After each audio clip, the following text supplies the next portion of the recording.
Crystal Tower information, Whiskey 2153 Zulu, wind 060 at 5. 076 Mike Juliet, this is departure radar contact. Hazardous weather information from Minnesota available on flight service frequency. You've dialed in the Flying Midwest podcast, connecting aviators from across America's heartland, sharing news, information, and events from around the region. Calling Nancy 53 on over tower, roger, turn left heading 070, runway 9er, clear for takeoff. Sit back, relax, and join our crew for some hangar talk as we discuss a wide variety of regional aviation topics. Departure 71143, flying flag, runway 28 left, quick takeoff, left hand southbound. And now, from our home at the Anoka County Blaine Airport, our checklist is complete, and we're ready for departure for another episode of the Flying Midwest podcast. Contact departure, have your flight. Welcome, everybody, to a special episode of the Flying Midwest podcast. We're pushing this one out to the front of the line for Mother's Day. I'm Andrew, known around here as the Badger Pilot, and joining me tonight is Jim. Hello, Jim. Hello. And Maddie. Good evening, Maddie. Good evening. Hey, happy Mother's Day to all the mothers out there listening. Happy Mother's Day. Hi, Mom. Hi, Mom. My mom Hi, listens. Mom. She can't see me waving. It's an audio podcast, but She can hear in your voice that you're smiling and waving. Hi, Mom. absolutely. Have you guys all flown with your moms? Yes. So I have flown with my mom once, and it was up to Oshkosh, not for AirVenture, but it was my mom and both of my daughters. We flew up to the Oshkosh airport, took a crew car over to the EAA museum, and checked out the museum. So that was, I think that's the only time my mom has flown with me. That sounds fun. I don't know if that means she would never do it again, or just, I don't know. We're here. We survived. So thanks for joining me, Mom. The girls had a blast. My mom was my first passenger, and bless her, she was wonderful for it. And I was like peeing myself in fear, and I entered the traffic pattern at pattern altitude and forgot what MSL was. That was great. And bless her, she was smiling and just taking pictures the whole time. And later I asked her about it, and she said, yeah, I could tell you were really nervous, and I was too, but I didn't want to make you feel more worried. I was like, thanks, Mom. The next time I flew with her, bless her heart, like truly, not the Southern way, she had just gotten her COVID vaccine, and I was practicing my CFI maneuvers because I failed my first check ride. I almost made her sick. Batty. She wanted to go. She is the most long-suffering person. I need to take her for like a real flight at some point. I don't think she's actually experienced that. Sorry, Mom.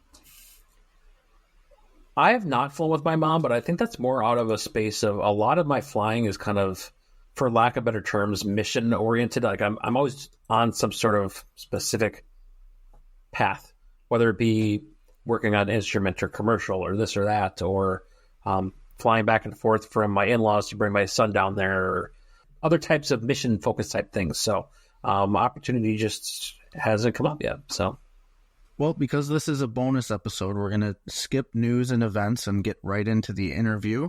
And any events we would have had probably would have been Mother's Day related, but it's probably too late to go to them because they would have happened over the weekend. So hope you guys all had a great Mother's Day. Hopefully it was somehow aviation related.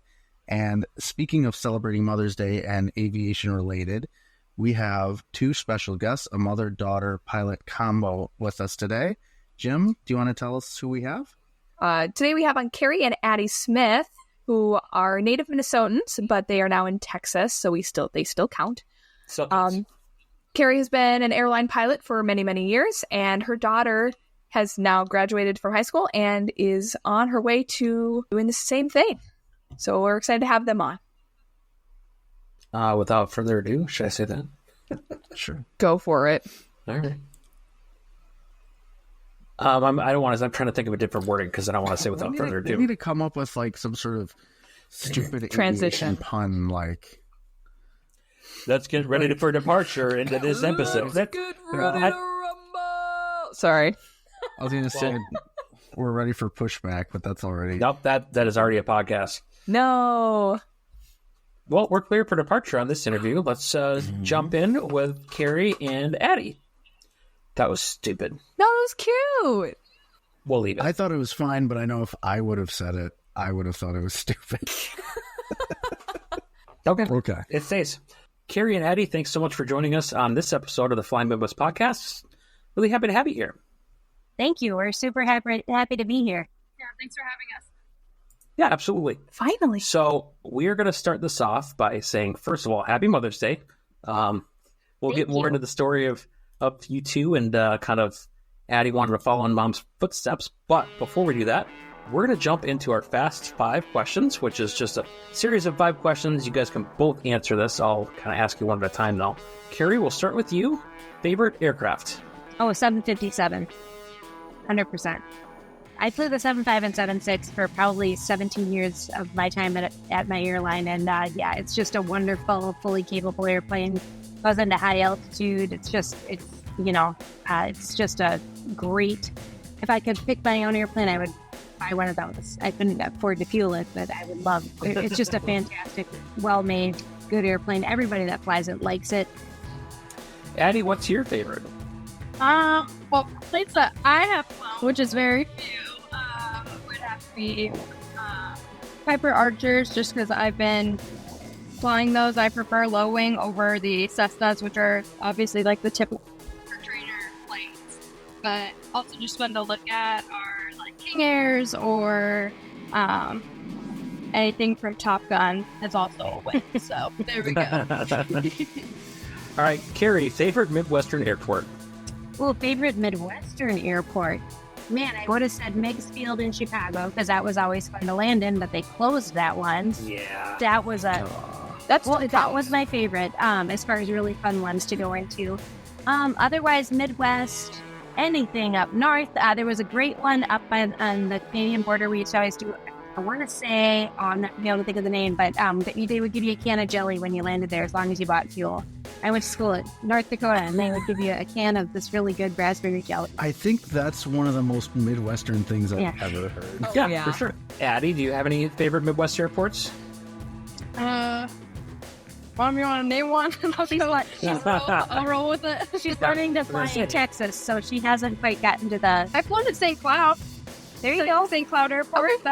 That counts. That was great. By far your favorite Midwest airport to fly My at. favorite Midwest airport to fly at. There we go. This is a Carrie question. Most memorable check ride?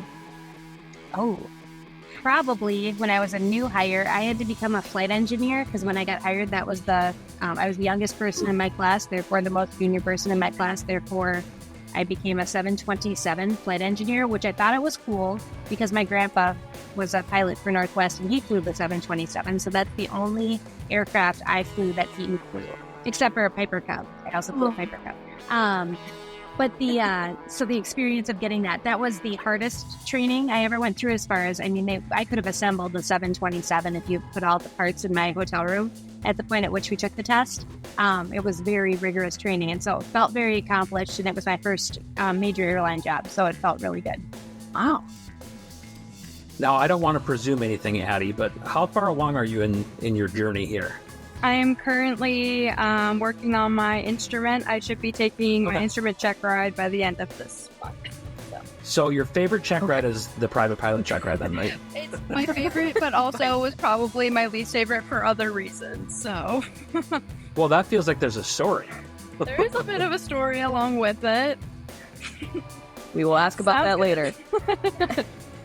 Least favorite airplane that you've flown? Super 80, 1,000%. Now you know who I fly for if you know anything about airlines. The MD-80. I flew it. I had gone out on maternity, I took a voluntary leave of absence. We had pilots that were getting furloughed, and so I took 2.5 years off. And I came out with, I was 6 months pregnant when I came back to American Airlines with my youngest daughter, who's Addie's little sister. I'm like, I'm going to stay in the U.S. I've been flying international for a long time, and I decided to take that airplane as my, I'd have some seniority. It'd be great. That is the worst airplane ever made. And God bless the people that love it, because they stayed on it forever, and I got to only fly it for I call it my 14 months of aircraft appreciation time. Because if you fly that dumb thing, you will like anything else way better. That's great. All right, Adie, what do you got? Do you have a least favorite aircraft? Doesn't even have to be one you've flown. How about that? Don't like Seminoles. I don't know what it is, but I've heard many mixed opinions on it. But I just think that there are better options than a Seminole. But I also understand why people like them. So I've just never been quite as fascinated with Seminoles as any other plane. So there you go. If someone gave you 100 hours to fly for free in a Seminole, would you I take would it? 100% Okay. That's a good answer still. I get it. I have about 25 hours in a Seminole. It was cool, I guess. All right, our final question for the two of you. If you could meet anyone in aviation, dead or alive, and have a conversation with them, who would it be? And Adie, I'm going to put you on the spot first. Whoa. Is it okay to say Great Grandpa Jack? That's what I was going to say, actually. So Adie my grandpa passed away before she was born, but I would have, my first thought was if I could have a conversation about flying with my Grandpa Jack, who was a pilot hired by Northwest in 1939, retired before I was born. Obviously, I knew him when I was flying for the airlines. The fact that I didn't go to Northwest killed him. No, I'm just not literally, but like, it was like, he didn't think there was any other airline, and being from Minnesota, that makes sense. But to me, to have a conversation with him, because he was a big union representative, did a lot to take care of the pilots, and had a great history of being he loved aviation. And till the day he died, he loved flying. And if crew scheduling had called and told him he had to go fly, he would have taken it, because he started out flying in DC-3s and ended up flying in 747s. So his career was amazing.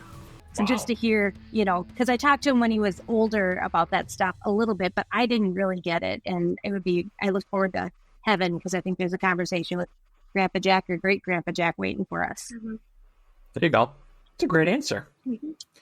That is a great answer. Should we jump into our interview now? Let's do it. I think we should. Sounds good. So if each of you could give us just a short background of where you are in your aviation journey right now, and give us kind of an idea of who you are. I've been flying since 1996 for the airline, started flying in 1992, graduate of the wonderful University of North Dakota Aviation Program. Super proud to be affiliated with that school. Actually, I got my master's degree from there. I got to teach a little bit up there. So that to me is one of the, I'm a huge fan of aviation education, the collegiate aviation world. But started flying out of high school and got straight into my flying and got in and out of University of North Dakota in 2.5 years. If you've been to Grand Forks, you'll understand why. And I got to start flying for the airlines about 1.5 years later. That was back in 96. Worked for the regionals for 3 years, and then got picked up at my major airline that I've somehow been at for 25 years this summer, which makes me apparently 107 years old.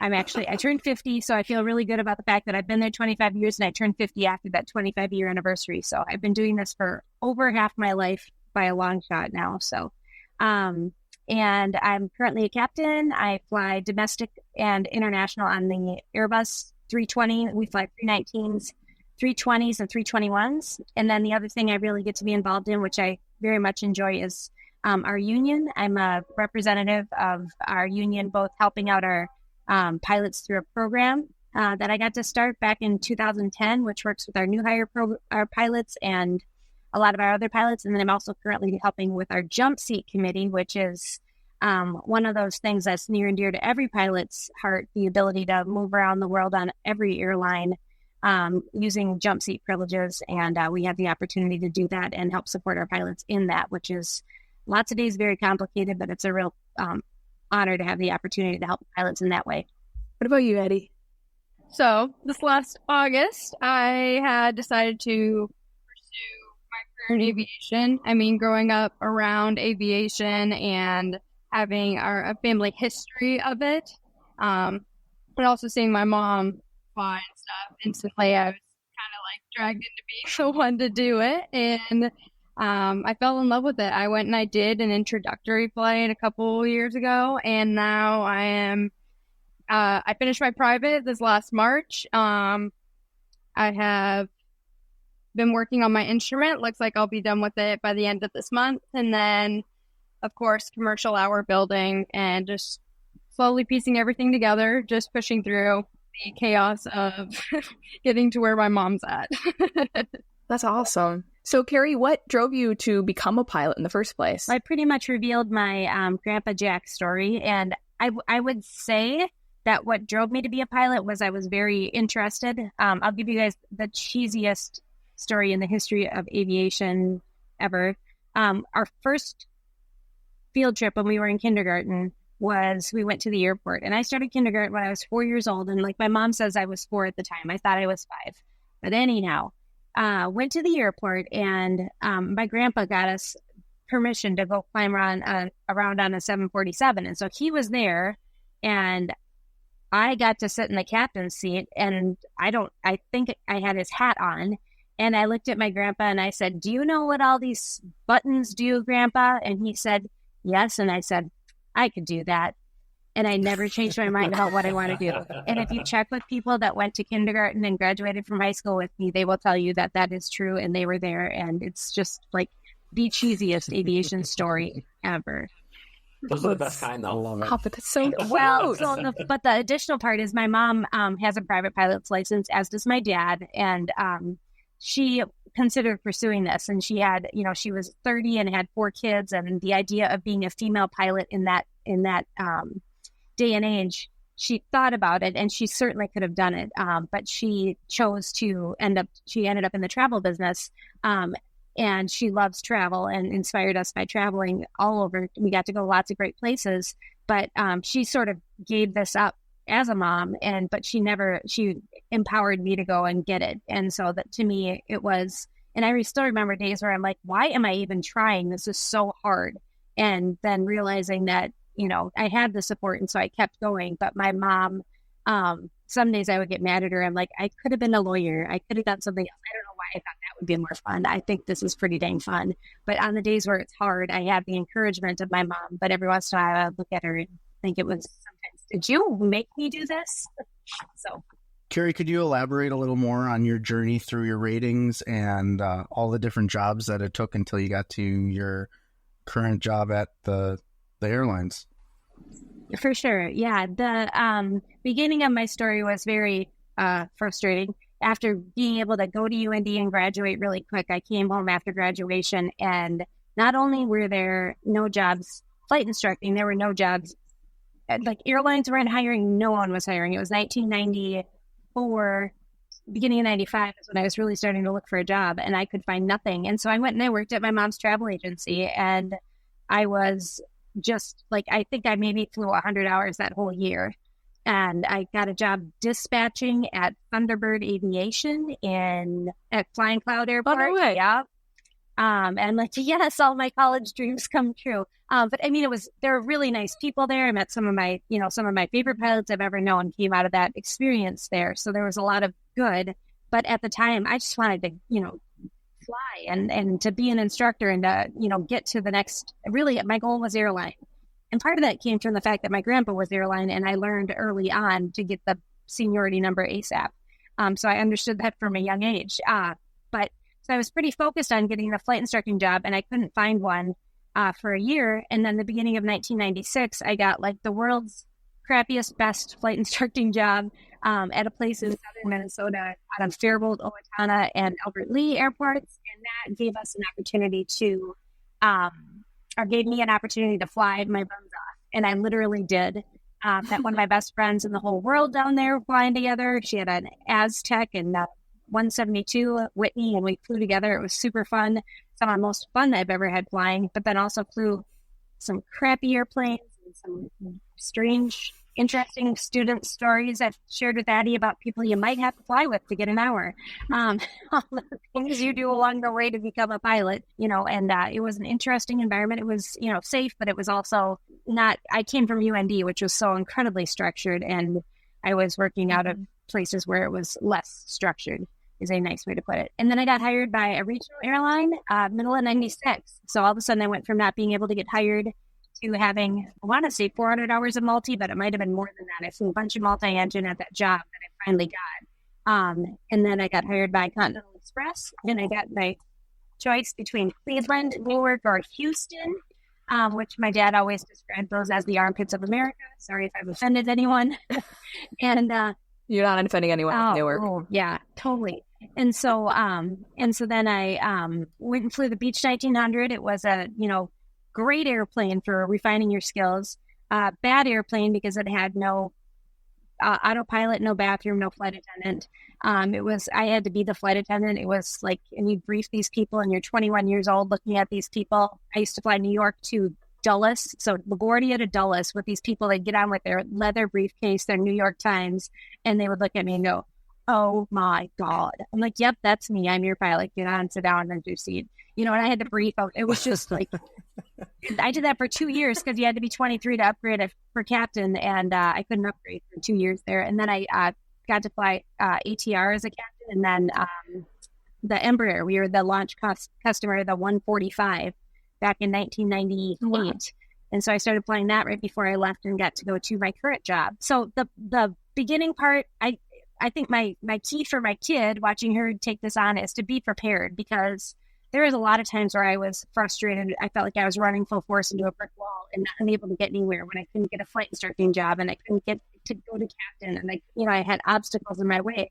But the big key to getting to be where I am now was that I was ready when the opportunity came. And when I got hired by my airline, I was, out of 40 people in my class, I had more time than over half of them, and I was by far the youngest person in my class. So Adie, with all that being said, what made you make the jump and become a pilot and follow in your mom's footsteps?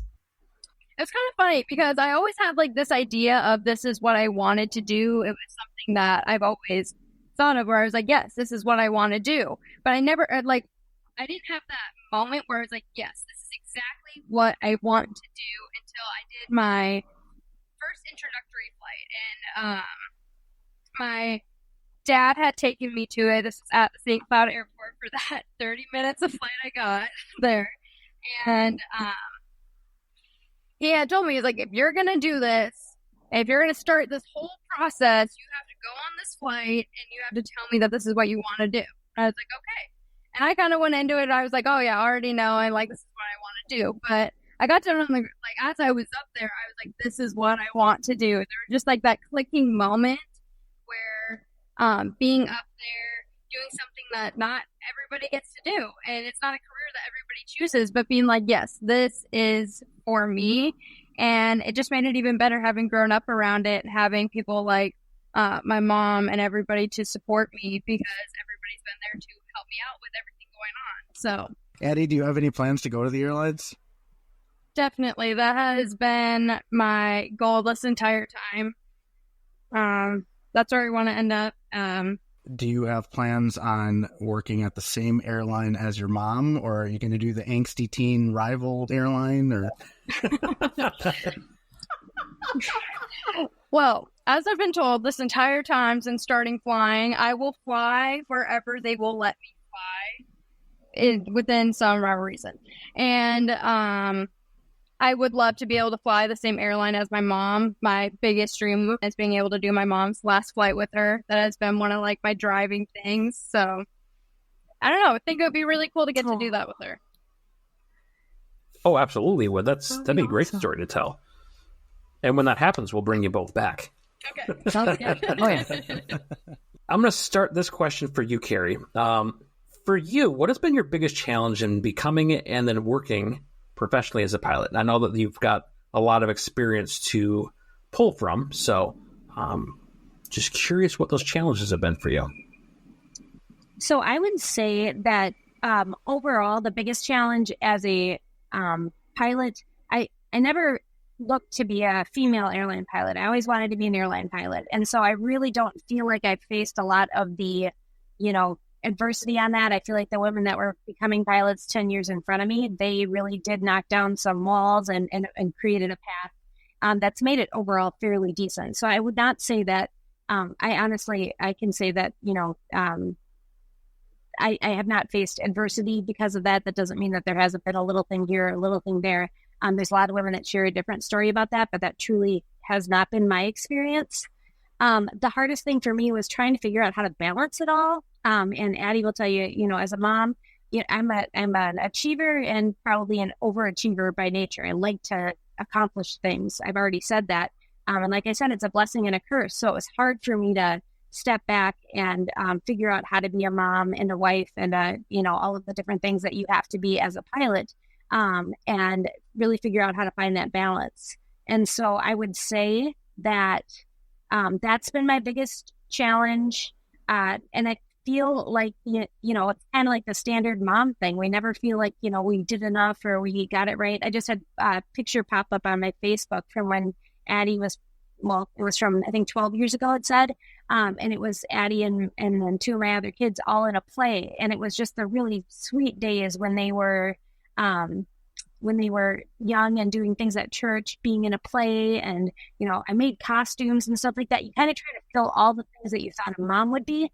When you got a career that takes a lot of time away from you, you sort of have to choose things. So the challenges of having to have nannies and having to have, time where you're gone when you wish you could be home, those were challenges that I feel like my kids have survived them. I feel like my kids are super independent in the, my 16-year-old, her younger sister, the day she turned 16, she got her driver's license and we let her drive 40 miles to South Fort Worth in, traffic to go to where she needed to go. Because my kids are super capable and I'm not a worrier, but I kind of just like launch them and say, good luck.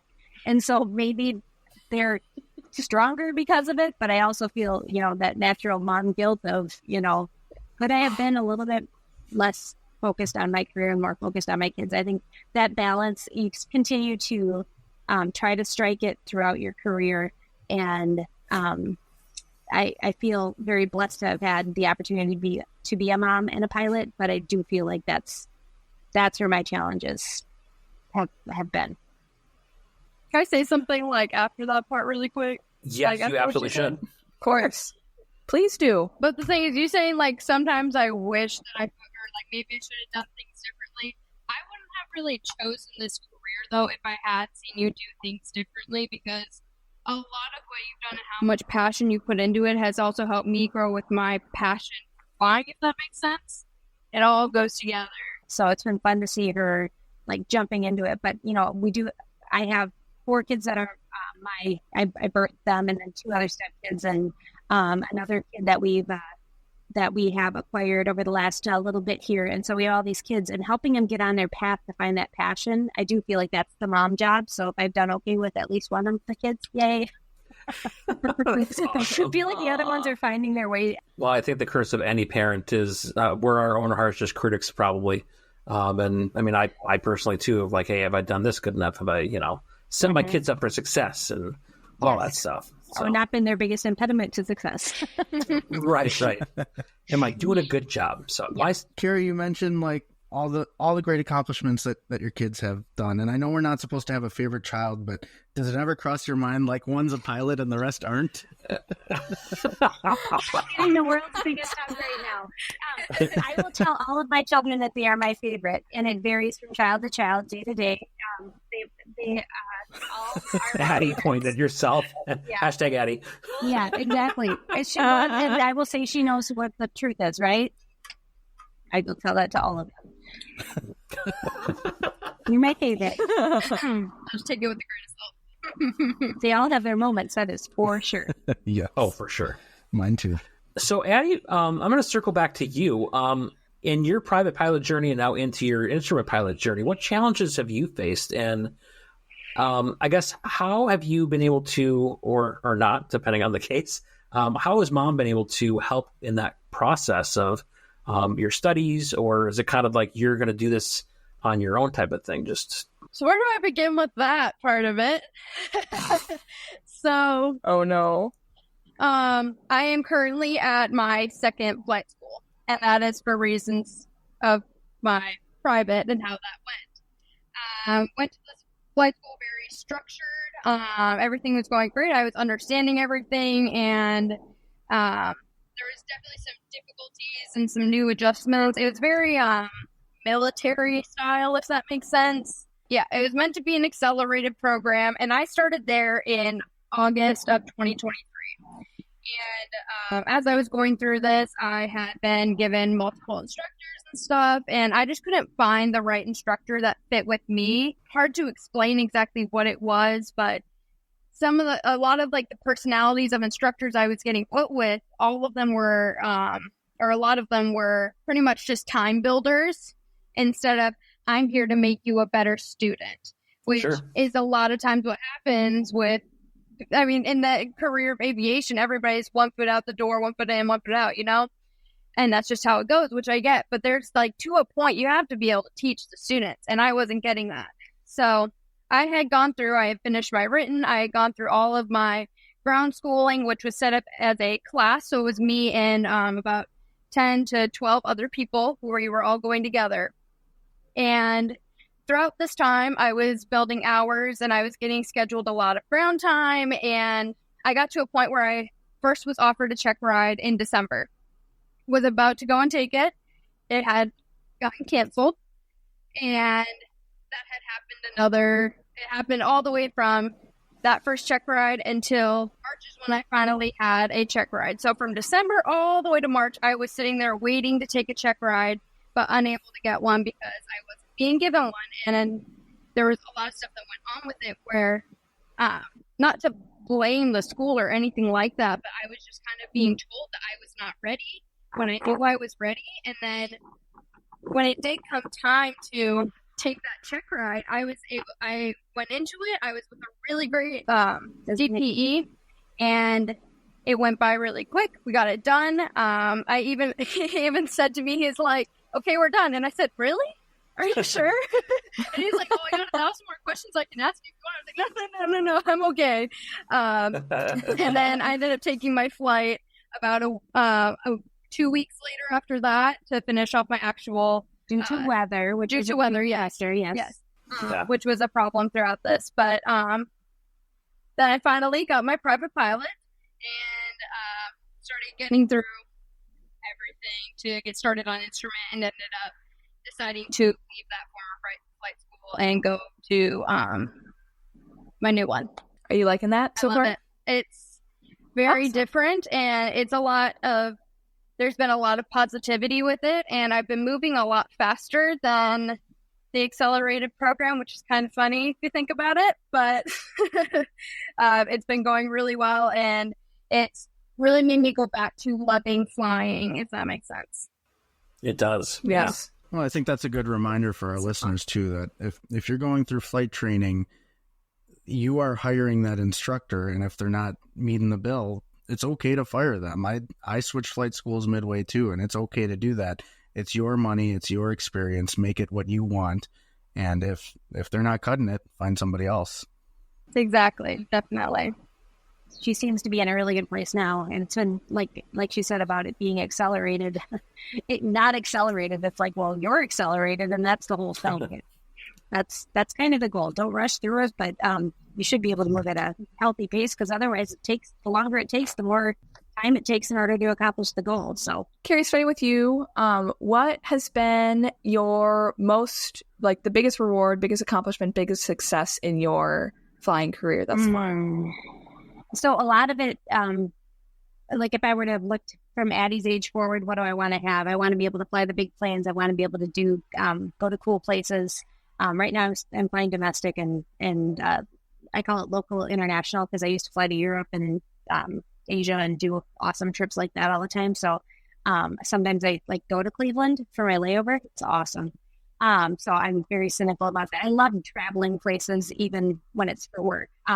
So I would have thought that it would be, where do I get to go and what do I get to, I get to fly next, the 777 or 78. I'm looking forward to doing that hopefully in the next year or two here, depending on a few things. My biggest accomplishment, my grandpa said when the things I remember him telling me about aviation is that you need to leave it better than when you found it. And so really the things that I've been able to do, helping our pilots, and most of it has been through the union. I've done a few things, supporting things through the company years and years ago, but I've been working for a union since 2007, just volunteering in different roles. And so one of my, skills that I probably came from growing up with my mom and having her be a travel planner and things like that is pretty good at building programs and going to make things, lay a foundation so that a program can be built well. And so there's a couple programs at our union that are, designed to take care of pilots. And so things like new hire pilots, making sure they're paired with somebody. It's a buddy system. It's called now the Compass Project. That was my baby back in 2010 was when we started it at the union. And it's this really great program that has been made great by people who, that's what drives them. That's their big deal. I started it because somebody needed to, but then you see what they've made of it. And it's just a really great program within our industry. And I feel like it's helped our pilots at our airline. We help the pilots when they're new. We help them when they're upgrading captain for the first time, when they return to work because they've been off for a while. You fly for 30 years, you might take a few years off for a surgery or for something medical or something else. And so when you come back to work, everything changes quickly at the airlines. And so when you come back, we provide support to that. And then we're just starting now to support our retirees in new ways. But that's something that I feel like really impacts the people. And I'm proud of that. But then the other thing is just being part of the team that builds things for our pilots. Both I've been on our negotiating committee. I've been involved with, we got FAR 117, which is a big old regulation that came out beginning of 2014 for flight time and duty time. And it changed the whole landscape for how pilots are scheduled. I got to be involved with that. So I really like the things that leave an impact. And when I'm flying with my first officers and they open up this thing, they're like, oh, have you seen this? I'm like, I made that. I don't say that, but it feels good. Those are the things that I feel like will make an impact on those who come after. And when Adie's flying, she might have they might still be using something that I made. But that's the kind of stuff that I would have guessed it would be the places I got to go, but really it's the ability to help our pilots. So, Adie, I know your journey's just begun, but what has been your biggest accomplishment thus far? To go back to being at having gone to 2 different flight schools is just of course, private pilot check ride, that's a big first step. But I think for me personally, like switching over to a new school has been a huge thing, and being able to accept that, like, I wanted to stay at my first one so bad because I had people there that I had spent months with getting to know and training with, and then having to switch over to a new flight school, it was very overwhelming. But then finally taking that leap and being able to move forward and seeing how positive I am now and how much emotionally I have changed just in the last few months of this has been crazy. And I learned a lot from it, like how I want to be an instructor and how I don't want to be an instructor. Like the amount of things that you learn from those bad experiences that you've had, it teaches you a lot. So, Adie, my question for you, have you taken Mom with as a passenger yet? I have not. I want to. You haven't? I really do. Okay. I know. My original flight school wouldn't allow things like that, but this new one, I have some more flexibility, so I'm gonna try and drag her up there and maybe teach her something about this new plane. So show me what this 4-flight thing is. I have a vague understanding. Are you flying the Archers now, Adie? I actually am flying the Cherokee Warrior. Okay. Oh yeah, Cherokee Warrior. So we here at the Flying Midwest podcast are hashtag low wing gang. We are. So we are the fans of the low wings. There we go. So yeah, when you said that, that's what I made up that hashtag like 3 years ago. And so far I'm the only one I think who has used it, but it might catch on. Just so you know. Yeah. I'll help you get it Oh, thank you. There you go. We'll get the word out. Yeah. Piper Warrior is what I got my instrument rating in, so it's a pretty capable airplane for that. So yeah. It's shocking how much of an adjustment it was, because even though like they're both Pipers, like there's a weird feel to it. Figuring out how to land, it's like the different weights and the amount of lift and how everything was just so weird to have to adjust to, especially with landing. It's going from being able to like working on landings to becoming proficient and like good at the landings, and then being thrown into this new plane. You're like, I just played basketball down the runway. What in the world was that? It was a whole learning curve. Well, you're for another 90 days then, because I assume you did 3 landings. If it helps, before I started teaching, I had never touched a 172, and then I have had to teach in 172s, and my first landings were Garbage. In fact, I don't think I got decent at landings until like I had like 200 hours in the airplanes. Because I was just teaching, you know, I wasn't really demonstrating a whole lot. So, yeah, it's okay. It happens to us all. I will tell you that having flown for 28 years almost at the airlines, as of this July, you never give up caring about your landings.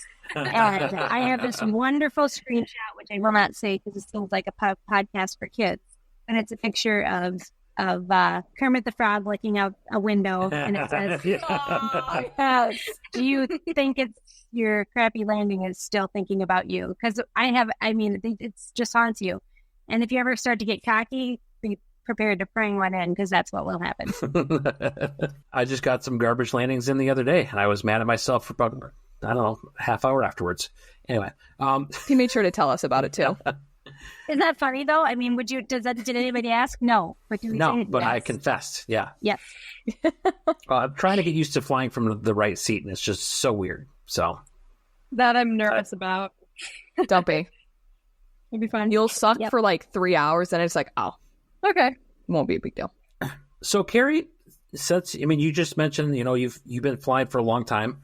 Are you still interested in GA, or is it mostly just work flying right now, or how does that work for you? Like, is there a balance for that?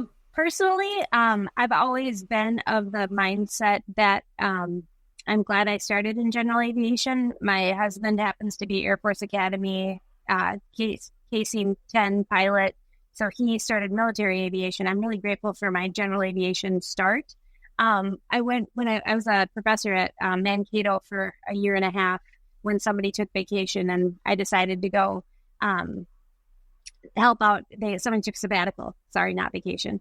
And so I went and taught for a year. And when I did that, I had to go. They needed the pilot of record, and so they needed me to get my CFI. And so I flew around in, I think it was, did they have 172s? I can't even, this was like 10 years ago and I can't remember. That's how much it blotched it out of my memory. But I went and I got my CFI renewed by doing CFI, not double I, not what I do all the time, but a CFI checkout. And I'm doing turns around a point. I'm like, what in the heck am I doing that with the designated examiner? We landed after it was all done. He's like, all right, you passed. And I looked at him and I said, I did? Like, don't worry, I'm not going to instruct anyone. Like, that was, my goal was, and I loved instructing when I did it. I liked teaching. Obviously, I've gone with a professor and things like that. But I just went to Sun and Fun for our, to do some work for our union. And we had a good group there. And it's not that I don't have a desire to, it's just, with everything else going on in our lives, it's not something I've done much with, but the opportunity to go up and fly with Adie, we've been talking about getting a plane because that kind of makes sense. And I'm like, I really like riding in the first class section of a big airplane and going someplace awesome. So, but that's my brutally honest answer, but it's not because I don't like general aviation. It's just I have a lot of friends that go to fly-ins whenever they can, and they fly around. I do have a goal before I turn 50 to go on a glider, because I've always wanted to do that. Energy management, it's one of my favorite concepts in all of aviation. But I maybe it'll change as I get older, but I really will like going on vacation. And so if I'm going to spend $3,000 on an airplane, I'll buy a ticket. There you go. I'm slowly pushing her closer to the yes option, drag her back into general aviation. So goodness. Well, just do what I do with my dad and just send her listings of all the cool airplanes you see. Like, Mom, look at this one. This one was so great. Yeah. Oh, I love the colors on this one. This is the perfect model. Look at the avionics in this one. Genius. Psych her out. It'll be perfect. Yeah. You'll get there. Sorry, Carrie. Yeah, that's Plot against you. 6-month update. This is our new hangar and our new airplane. Have either of you found that with being from a family of pilots and airline pilots at that you come across some unique struggles or challenges or maybe even some pressures from your family members that maybe a first generation pilot wouldn't have encountered? Can I take this? Yeah, go ahead.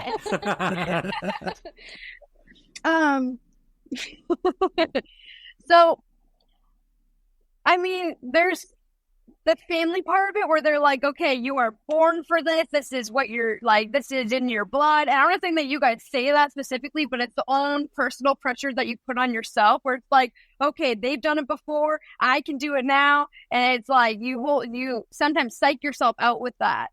But it's also very like motivating, if that makes sense, because it's like, okay, I can do this. It's in my blood. Let's keep going with this. And then, but one of the issues is not even just like the your family members putting pressure on you or you putting pressure on yourself. It's the other people around you who aren't even family, who have these set expectations of how you're supposed to be as a pilot and how your career is supposed to look like because your family we're all pilots. And they like look at you, they're like, well, why don't you understand this right now? They're like, hey, you know this, and this. And I'm like, okay, sure, that's okay. And there's just an expectation that is held over you by some people, definitely not all people, but it can be very, very stressful. I think growing up with my grandpa being a pilot, but my parents being private pilots, I still remember the moment my dad had his instrument rating and we flew when I was a kid. So my parents did the really mean thing. They had general aviation airplanes that they sold when I turned 15. And so we had them in our lives until I wanted to use them for me. They got rid of them. So then I went to school a couple years later and got to start flying. But I remember the moment where I realized that I knew more about flying than my dad did. And I mean, that's silly because he's a doctor, you know, but I was becoming a professional pilot. So I understand the pressure of like feeling like, well, they know more than I. They come up their parents' weekend and I'm like, oh my gosh, this is so like trying to be cool and like, yeah, I got this. I'm like, am I doing this right? Like also, so it's, they knew more than me for a while. And so that was a interesting moment. And I just remember it coming and then passing and, but kind of like, oh, I am a professional pilot. So I can't wait for you to know more than me. Me too. Are you two ready for final question? Yes. Ladies, what are your aviation unpopular opinions or hot takes? Okay, so I have one. And that would be that we have stopped effectively teaching our pilots about basic aviation skills. And I love to hear learning how to fly in a Piper and everything like that. But when you land in the baby jet, 5 minutes into your career, and you have all this technology, a lot of the stuff about the basic flying, like I mentioned, energy management and gliders and that kind of stuff. Our entire job is energy management, and I wish we could get to the point where that becomes the focus as opposed to box checking. I'm a huge, I've never been a huge fan of anything that is the AQP, the Advanced Qualification Programs at airlines, and it sort of starts in some of the 141 training 141 training where they're checking boxes along the way. And we fail to do a great job teaching our pilots the basic things that allow Sully to land on the Hudson and not building. There's a lot of things that are fundamentals to flying that are just not being taught. And so my first officers, we talk about using an engine at B1 every single time I go flying with somebody new. I'm like, here we go, we're going to brief it. We're going to move our bodies through the muscle memory, all those things. We talk about a go-around because a go-around is a successful outcome from a landing. But I swear, when we do one, the startup factor is intense. And if you do it in a, large twin-engine jet, it's a lot happening at once. And if you're not ready for it, well, we're supposed to be ready for that stuff. So those are the things that I wish that we could focus on rather than making sure that everybody checks all the FAA boxes. If I have to say the, 4 kinds of hypoxia again to the FAA in my quarterly distance learning from an airline, the same questions. I'm like, why are they still asking me about this stuff? And as well as we have new people, but let's do stuff that helps our pilots learn and develop better skills. We really need them. So there's a hot topic or whatever we call it. Ooh, hot take. Hot topic. I think that's a store that used to be around in the 90s. Yes. I don't think I've ever been in there. They still have them. They still are. So what are the 4 types of hypoxia? No. Histotoxic, stagnant, hypoxic. There's actually more than just the 4 that you guys have to There we go. Look what you created, Badger. Are you happy? Funniest thing. We just witnessed The it. funniest thing I've We heard. just What? witnessed What? Adie surpassing Carrie in the knowledge that we just talked about. History's been made. Boomer, right? Yeah. All right, Adie, do you have an unpopular opinion, a hot take that isn't the Seminole sucks? Okay. I just want Nick. I think that we need to move on from high wings for training pilots. Okay. Yes. I think we need to go back to go and relax, low wings. Let's move on. Get rid of those Cessnas, and we can just move on to Piper, and everything's just fine. Okay. Then when I need to be an instructor, I don't have to go back to figuring out how to fly Cessnas. That'd be great. Okay, so if we're gonna debate aircraft, Boeing versus Airbus. Oh no. Airbus, I would have never. I got awarded Airbus captain. I've been 7-3 first, and I got Airbus, and I never wanted the 7-3 because it's really old and it's ugly. But I got the Airbus, and it's French, and it's a whole foreign language. But I will say that I love the Airbus. It was made to be flown by people that are lazy, and I think that might be those people. They're so easy. Once you get a hang of it, you have to learn French, and you have to lose the idea that you're flying an airplane and realize it's an Airbus. And it's it's so comfortable.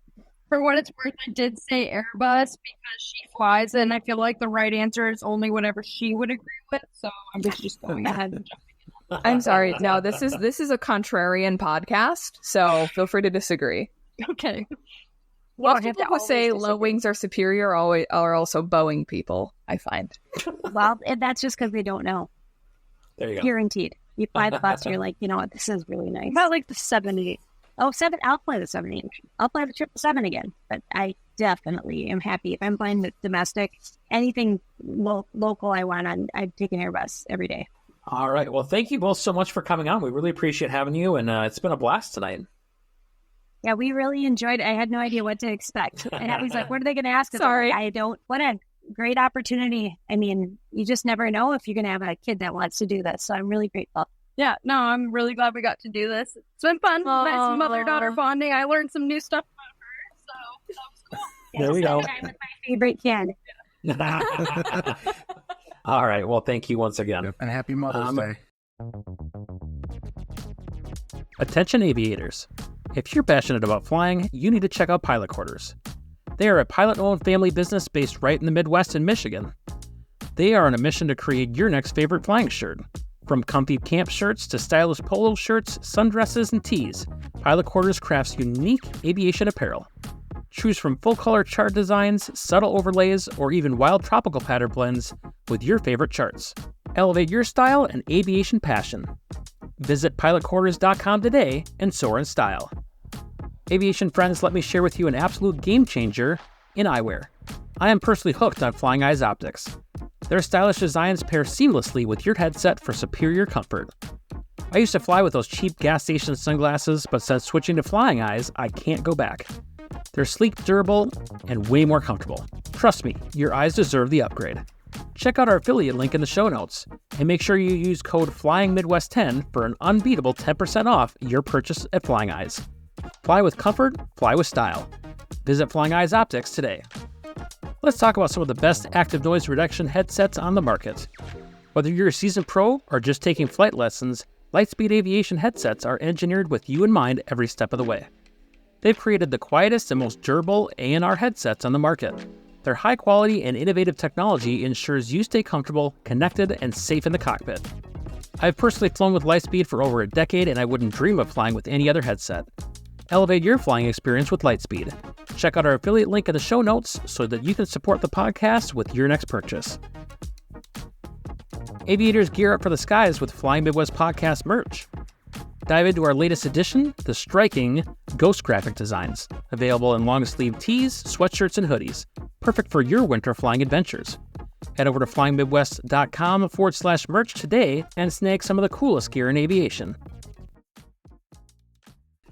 Thank you once again to Carrie and Adie for coming on this episode. I think it's really special that we were able to have a mother-daughter team come on for Mother's Day episode. Yeah, definitely. I thought it was really cool that even though they have the same end goal, and obviously Carrie's there and Adie's working towards it, it was all about picking your path and taking your ownership in your training.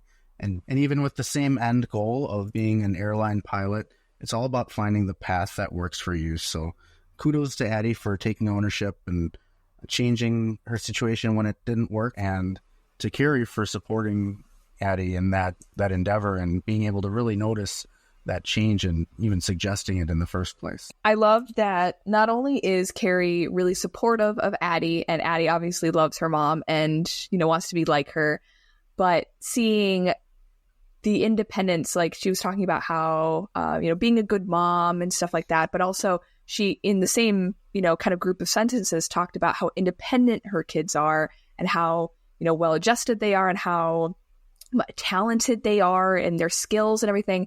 And I think that is like kind of the highest, the best thing that you could hope for, I guess, as a mom. It was cool to see that in real time, kind of that fostering and how that's made Adie develop in ways that she, is becoming, a independent, situationally aware pilot of her own. And it's not just her mom's journey, it's hers. So I thought that was pretty cool. Yeah, I look forward to being able to have them on again in the future and kind of seeing how things go for the two of them. What do we have coming up on our next episode, Maddie? So next time on the Flying Midwest podcast, we are excited to finally have Patrick Mojak, who is from Answers to the ACS. So back a few months ago, we had the DPE Matt Teller on our podcast, and Matt actually introduced me to Patrick, who is he created what is called the Answers to the ACS. So we'll be talking a little bit more about that, his product, and, his journey through being a CFI and an airline pilot and all that good stuff. So we'll have him on next time. Yeah, that was a fun interview, and it'd be exciting to talk about that product a little bit more. So, yeah. Well, I was not able to be a part of that interview, so I'll be sure to push the like and subscribe and follow button on all of my podcast players so that I don't miss that interview. Good. We'd love to have you. It's not like you've never listened before, but appreciate you finally hitting the like and subscribe buttons. It's only been 2 years. There's my little punch back. Also, I'll point out that if you could leave a rating, leave a review, that really does help us out in getting the word out about the podcast and feeding the old Apple and Spotify algorithms. I mean, if it's funny, we'd like to see that too. Yeah, and if you leave us a review, we'll go ahead and read it on the podcast. So you too could be featured here. And if you're looking for a way to get a hold of us, you want to be on a future episode or just want to say hey, you can reach out to us on any of our social medias or at flyingmidwestpodcast@gmail.com. You can also volunteer your friends to be guests on the podcast. You can. We'll talk to them too. And if you haven't already joined our Discord server, we'd love to have you there, where you can chat with other Midwest aviation enthusiasts and pilots about all the joys of flying in the Midwest. You could also, if you want to support us, buy our merch, join our Patreon, perhaps, and join us over there. But mostly, we'd just like to chat with you. Well, thank you so much for joining us on this episode of the Flying Midwest Podcast. And until next time, see ya! See ya! See ya! Flight 536, contact Minneapolis Center 132.35. Good day. Thanks so much for joining us on the Flying Midwest Podcast. Until next time, podcast service terminated, squawk VFR, frequency change approved. Good day.